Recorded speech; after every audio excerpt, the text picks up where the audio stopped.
semuanya, Kak Masta hadir kembali dengan judul renungan Orang Miskin Selalu Ada Padamu.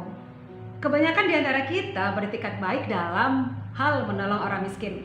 Kita suka memberi dengan ikhlas, akan tetapi bukan itu yang hendak dipersoalkan di sini. Yang menjadi soal adalah bagaimana sikap kita terhadap orang miskin. Sikap kita banyak dipengaruhi oleh konsep atau dasar kita tentang orang miskin. Konsep kita tentang sesuatu biasanya berkaitan dengan istilah yang digunakan. Dalam bahasa Indonesia, kita mengenal 3 istilah yang lazim untuk orang miskin, yaitu orang yang tidak berada atau kurang berada, orang tidak mampu, dan orang yang tidak punya. Sadarkah kita bahwa ketiga istilah itu secara tidak langsung menggambarkan konsep kita tentang orang miskin? Istilah pertama, orang tidak berada. Kalau diartikan secara sungguh, sebenarnya istilah itu berarti a person who does not exist. Akibatnya, tanpa sadar kita cenderung menganggap bahwa orang miskin itu tidak masuk hitungan. Bisa saja kita banyak memberi kepada orang miskin, tetapi hanya sekedar memberi bantuan, bukan berada bersama dengan mereka. Orang miskin diminta menjauh dari kita. Kita berada dalam lingkaran, sedangkan orang miskin berada di luar atau di pinggir lingkaran. Istilah kedua, orang tidak mampu. Istilah ini sudah mempersempit pandangan kita tentang orang miskin. Memang mereka tidak mampu untuk membeli ini dan itu. Tetapi apakah kemampuan dan arti hidup manusia diukur dari kesanggupan membeli? Bukankah manusia punya banyak kemampuan lain seperti kemampuan berkarya, kemampuan berbuat baik, berpikir, dan sebagainya? Istilah ketiga, orang tidak punya. Maksudnya di sini tidak punya uang.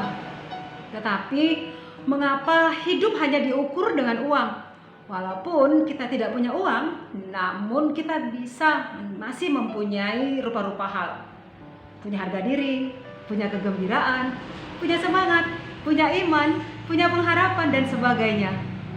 Jelas konsep kita bahwa orang miskin adalah orang yang kurang mampu, sehingga keberadaannya kurang diperhitungkan. Ini adalah pandangan yang keliru adik-adik, namun itulah pandangan yang sering kita anut.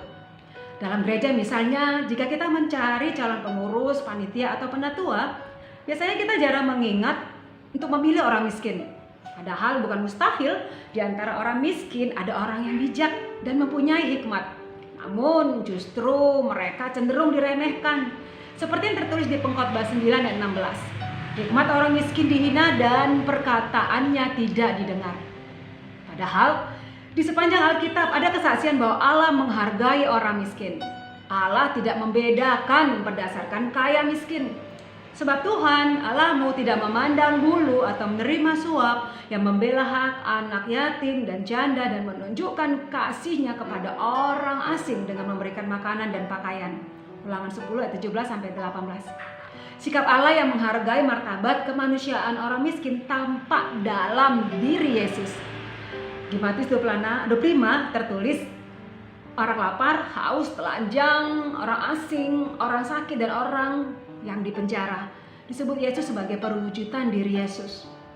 Segala sesuatu yang kamu lakukan untuk seorang dari saudaraku yang paling hina ini, kamu telah melakukannya untuk aku. Itu kata Yesus.